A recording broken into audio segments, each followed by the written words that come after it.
Bismillah, alhamdulillah, wassalatu wassalamu ala rasulullah Sayyidina Muhammad ibn Abdullah wa ala alihi wa sahbihi wa man walah.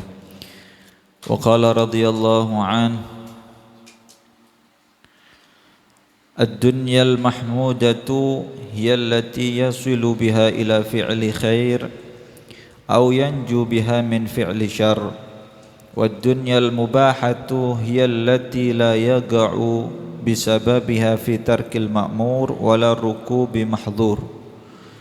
Wad-dunyal madhmumatu ala lisanil kitabi wa sunnah hiya allati yaqa'u bisababiha fi tarki ta'atin aw fi'li ma'siyatin ila akhir ma qala radhiyallahu anhu warḍah.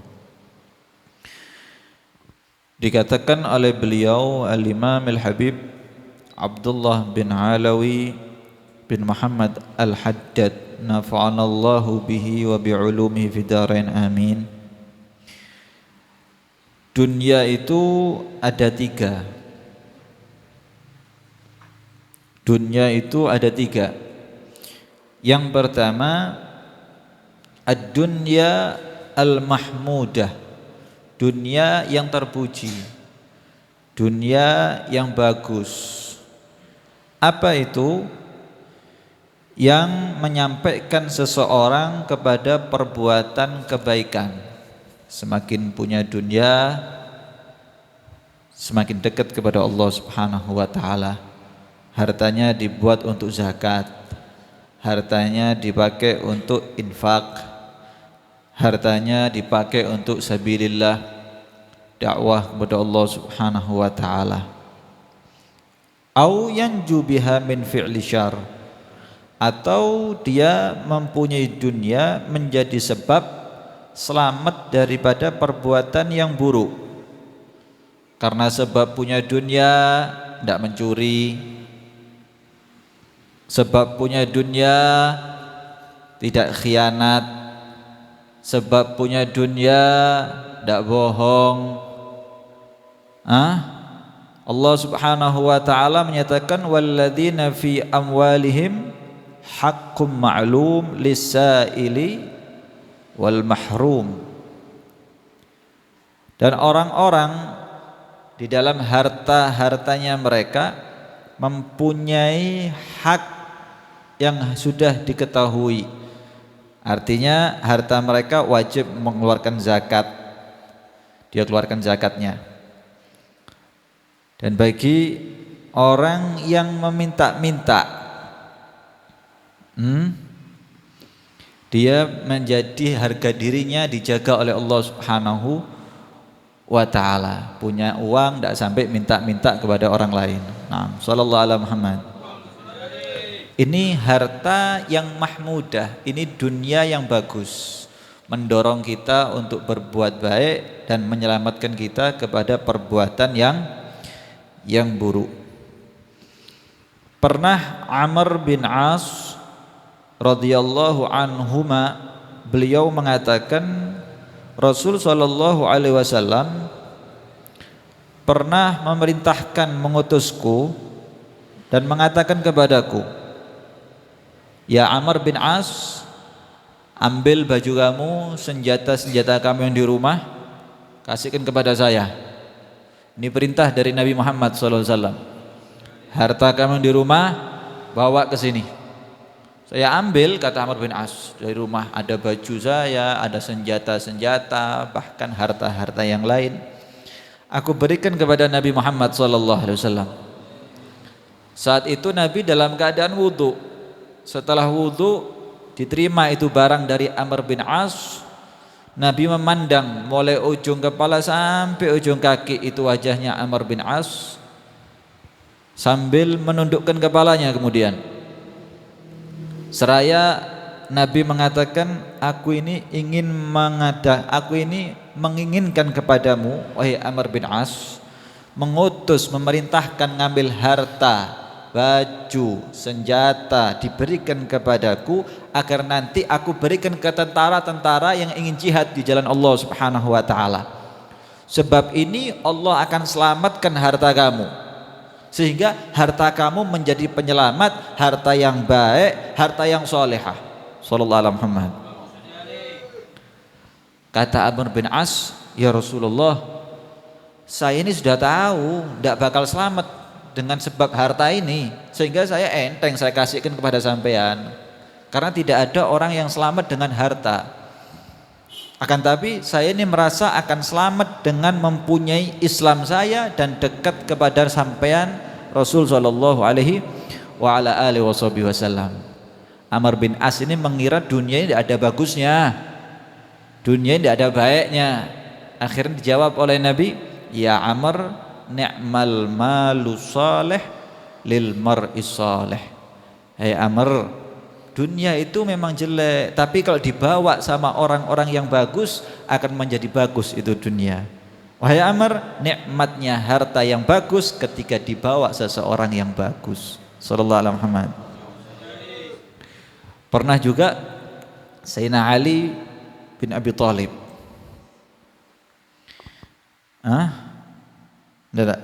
Sayyidina Abu Bakar As-Siddiq.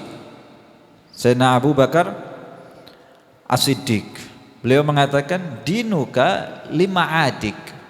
Agama kamu itu tujuannya nanti untuk tempat kembali kamu akhirat.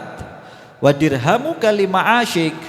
Tapi dirham, duit, real, rupiah yang kamu punya ini untuk kehidupan kamu di dunia.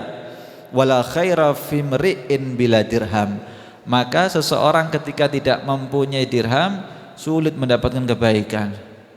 Pengajian tidak punya dirham, ya jerat-jerit yang ceramah akhirnya tidak ada salon. Yang ada salon tidak ada talam, ya repot kadang-kadang. Sallallahu alaihi Muhammad. Sehingga dunia dirham untuk kebaikan di atas dunia, agama untuk kebaikan di akhirat. Ini dunia yang untuk menyelamatkan dunia sampai akhirat. Sayyidina Ali bin Abi Thalib, diceritakan Asim bin Dhamrah, beliau mengatakan ada seseorang ini datang kepada Sayyidina Ali bin Abi Thalib. Nah, orang ini ngomong di hadapan Sayyidina Ali bin Abi Thalib, mencela dunia. Dunia ini jelek, dunia tempatnya fitnah, dunia itu mencaci habis dunia di hadapan Sayyidina Ali bin Abi Thalib. Didengarkan sama Sayyidina Ali. Ketika selesai ngomong, ditegur sama Sayyidina Ali. Ad-dunya daru sidqin liman sadaqaha. Dunia itu adalah rumah kejujuran bagi orang yang mau mempercayainya. Wa daru najatin liman fahima anha. Dunia ini adalah rumah keselamatan bagi orang yang faham ketika masuk di dunia. Wa darun ghina liman tazawwaja minha. Dunia adalah rumahnya orang yang kaya bagi orang yang mau mengambil bekal di atas dunia. Mahbatu wahyillah, dunia ini tempat turunnya wahyunya Allah. Wa musalla malaikatih, dan tempat salatnya malaikatnya Allah. Wa masjidu anbiya'ih, dan masjid anbiya para nabi-nabinya Allah di atas bumi. Wa matjaru auliya'ih, dan tempat perdagangan wali-walinya Allah di atas bumi. Rabihu fiha rahmah. Mereka semuanya ini orang-orang di atas dunia membawa dunia untung, membawa rahmatnya Allah Subhanahu wa taala. Faktasabu fihal jannah faman dayadumuha. Dan mereka kerja, mereka mempunyai duit, mereka urusan dunia, mereka mendapatkan surganya Allah Subhanahu wa taala. Lantas kenapa kamu mencaci dunia habis-habisan? Artinya apa? Dunia ini bisa menyelamatkan kita, mendapatkan rahmat Allah dan sampai memasukkan surganya Allah Subhanahu wa taala. Ya ini dunia yang mahmudah, dunia yang bagus. Dorong kita baik, menyelamatkan kita dari kepada keburukan. Itu yang pertama. Dunia yang kedua yaitu dunyal mubahah. Dunia yang mubah, ya boleh-boleh saja. Artinya bagaimana? Yallati la yaqa'u bisababiha fi tarki ma'mur wala rukubin mahdhur. Dunia yang tidak sampai membuat kita meninggalkan perintah dari Allah. Punya dunia tetap zakat, waktunya sholat, punya dunia. Artinya dunia kita tidak sampai meninggalkan ibadah kewajiban yang diwajibkan oleh Allah Subhanahu wa taala, dan tidak sampai melakukan suatu larangan yang dilarang oleh Allah Subhanahu wa taala. Mubah. tidak menambah taatnya wajib, tidak menambah takutnya dari keharaman dari Allah Subhanahu wa ta'ala. Ya tidak warok, ya tidak sunnah, pokoknya wajib-wajib dilakoni, yang haram ditinggalkan, mubahah, selesai. Yang ketiga dikatakan ad-dunyal madmumah, ada dunia ini yang jelek, yang tidak terpuji, yang Allah nyatakan dalam Al-Quran, innama amwalukum wa auladukum fitnah, hanya saja harta-harta kalian, anak-anak kalian fitnah, bisa menjadi fitnah. Allah nyatakan dalam Al-Quran. Juga Nabi mengatakan dalam hadisnya, ad-dunya mal'unatun mal'unun ma fiha illa mabtughiya bihi wajhullah. Dunia ini terlaknat dan seisinya pun terlaknat oleh Allah Subhanahu wa ta'ala, kecuali yang digunakan untuk karena Allah Subhanahu wa ta'ala. Sallallahu alaihi Muhammad. Dunia yang terlaknat maksudnya bagaimana? Dunia yang menjadi satu sebab meninggalkan taat kepada Allah Subhanahu wa ta'ala. Ini dunia membuat sial ini. Gara-gara urusan dunia ninggalkan sholat, gara-gara urusan dunia ninggalkan puasa, gara-gara urusan dunia ninggalkan semua kewajiban-kewajiban yang diwajibkan oleh Allah Subhanahu wa ta'ala. Atau dia punya dunia menjadi sebab untuk menjadi dia pelaku maksiat di hadapan Allah Subhanahu wa ta'ala. Punya dunia semakin gampang nipu, punya dunia semakin gampang tembak sana, tembak sini, suap sana, suap sini. Punya dunia, ini dunia yang membuat dia salah sial nanti di hadapan Allah Subhanahu wa ta'ala. Sallallahu alaihi Muhammad.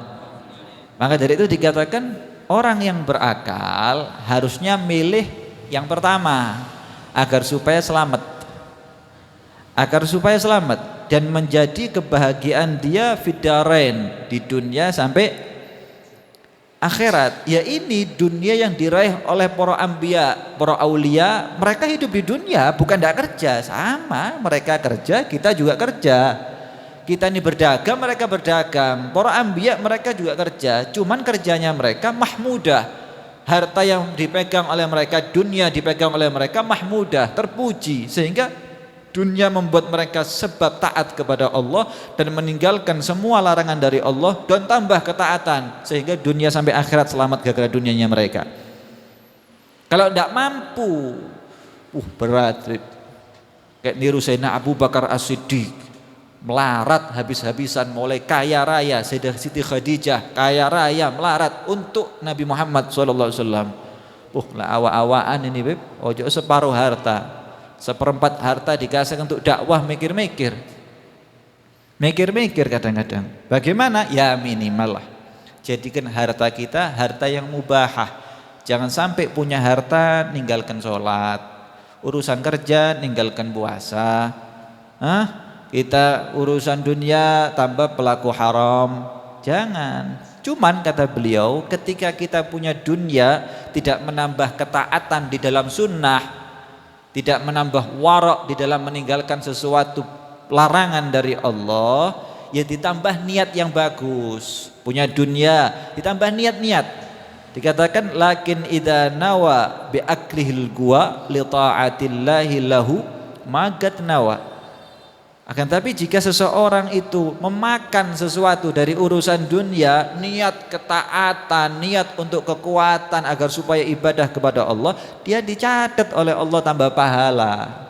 Urusan sepele yang mubah kalau diniati dengan ibadah, dihitung ibadah oleh Allah. Yang tadinya tidak mendapatkan pahala, dihitung pahala oleh Allah Subhanahu wa ta'ala. Sehingga ya hasratah, orang yang rugi ketika milih ketiga. Punya dunia semakin jauh sama ibadah, punya dunia semakin sombong, punya dunia tipu sana tipu sini, bayar orang. Waduh, bahaya. Jangan sampai menjadi orang yang ketiga, semakin punya dunia jauh kepada Allah dan semakin melanggar aturan Allah Subhanahu wa ta'ala. Terakhir dikatakan oleh Zaid bin Argam, beliau mengatakan, dulu aku ini pernah duduk bersama Sayyidina Abu Bakar As-Siddiq Dan saat itu Sayyidina Abu Bakar As-Siddiq ini membawa bersama kita ini air sama susu, sama madu. Dulu itu kalau sudah minuman air, madu, susu itu sudah nikmat, itu sudah dikatakan makanan. Lah kita kan masih cendol, susu, opuan, durung mangan. Si kecepit ning pinggiran ya. Dulu kata Zaid bin Arqam, aku pernah duduk sama Nabi bersama Sayyidina Abu Bakar As-Siddiq. Itu ada air, ada madu. Ketika Sayyidina Abu Bakar As-Siddiq minum itu air yang dicampur madu, dekat kepada mulutnya beliau, nangis menggeru-geru, sampai membuat nangis sahabat-sahabat yang lain di sekitar Sayyidina Abu Bakar As-Siddiq. Kan orang kadang lihat orang nangis terharu ya, ndak ro karepe melok nangis kadang-kadang. Sayyidina Abu Bakar nangis, sahabat-sahabat yang lain ikut nangis. Ketika sahabat Sayyidina Abu Bakar As-Siddiq diam, yang lain ikut diam. Nangis lagi Sayyidina Abu Bakar, sampai sahabat-sahabat kasihan. Ini kasihan ini, masalahnya besar ini Sayyidina Abu Bakar As-Siddiq ini, kok nangis geru-geru ini. Punya urusan ini hebat nih, tidak selesai-selesai ini urusannya ini. Ketika diusap itu kedua air matanya Sayyidina Abu Bakar As-Siddiq, para sahabat tanya, "Ya Khalifata Rasulillah sallallahu alaihi wasallam, ma abkaka?" Khalifah Rasulillah, apa yang membuat kamu nangis itu sampai seperti ini? Urusan apa? Kasihan ini. Problem apa yang sampai kamu nangis?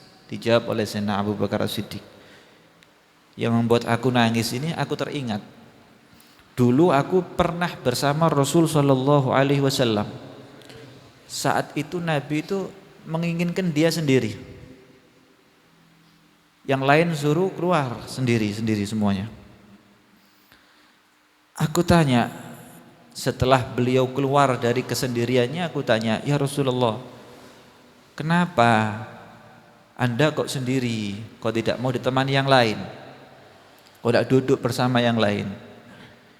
Dijawab oleh Nabi Muhammad SAW, "Baru saja ini dunia datang kepadaku."